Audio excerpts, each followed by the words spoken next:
never upset them. As company, they say I'm only so-so. That hurt me a little bit. My looks can cause no panic, and my background's pure atanic. But in keeping my virtue, boy, I've been a virtuoso. At times, I'd like to sport a bit, get silly, and cavort a bit, go simply wild and just think nothing of it. And though I know I'd find divinity in the arms of masculinity, still I'm a bit afraid, 'cause I might learn to love it. To my love dreams I never have caught up. And when my flaming passions are wrought up, I must always think of the way I was brought up. 'Cause I'm a good girl. Damn it. I've had my chance to romance with the best ones. My desires are all ever best ones, but they must always be suppressed ones. 'Cause I'm a good girl. Though I choose love, I must refuse love, 'cause I'm afraid of the consequences. I might get het up, and then maybe let up and lose all me virtuous senses. I met a great lover one night, folks. He kissed me, the outlook was right, folks, but I stopped him with love at his height, folks. 'Cause I'm a good girl, so help me. I'm a good girl from a very good family. And I'm crazy about men, ladies and gentlemen. And if some handsome Apollo should ask me after dinner, and then after the dinner his hands become a bit too promiscuous, I never object. I always remember that old saying, never bite the hand that's feeding you.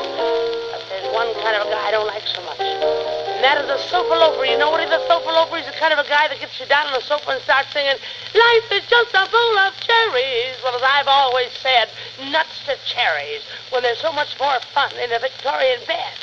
What? No reaction to bed? That ought to excite the hell out of me. And you'll remember that old saying, to the Victorian belongs the spoils. All right, I don't like that crack so much myself, but once I discovered the marvelous lover, those kisses and champagne kept pouring. I thought in an hour I was losing my power, and my passions kept soaring and soaring. My conscience was set to be cast out.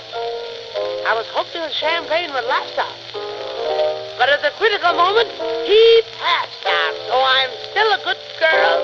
Damn it, I don't know what's wrong with me. I don't know.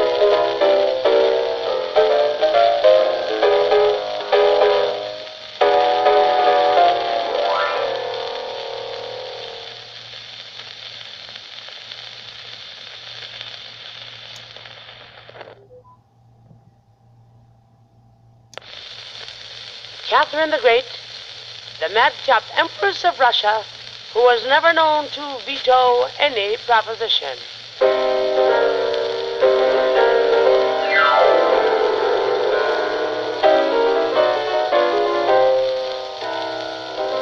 Catherine got more fun out of life than any other woman who ever lived before the zipper was invented. All the history books don't even begin to tell the truth about Catherine, but Blakstone will, here and now. Catherine was a woman with a mind of her own, the sort of woman who took her vitamins in their natural forms because she said that pills and capsules only tickled her without really getting to the bottom of things. She was a tall woman, as women go, but that's not the whole reason why she had an oversized bed.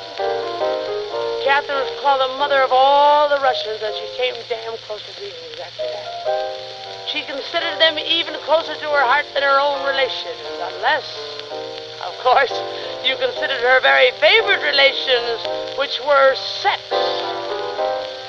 We haven't time to do more than barely scratch the surface of Catherine's love life. But just to give you folks an idea, her lovers were numbered in the thousands. And if they were all laid end to end, it'd just be part of a good day's work for dear old Catherine. I want to do more and more and more and more for the men of my Russia, she would always say. But after all, there are only 24 hours in the day and the night, and there were 35 million Russians in those days, even if you counted only the men, which is exactly what she did. Ah, yes, Catherine was great. And her quest for love took her oftentimes away and out of Russia entirely. might be added that her favorite topic of conversation was a whispered but thorough description of her various trips around the world. Of course, today, Catherine is just a Russian memory, one but not forgotten.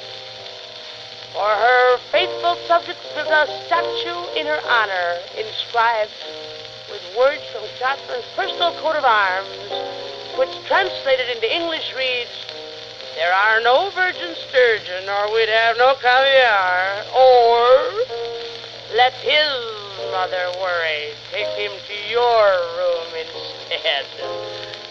It was a lovely statue and a lovely inscription.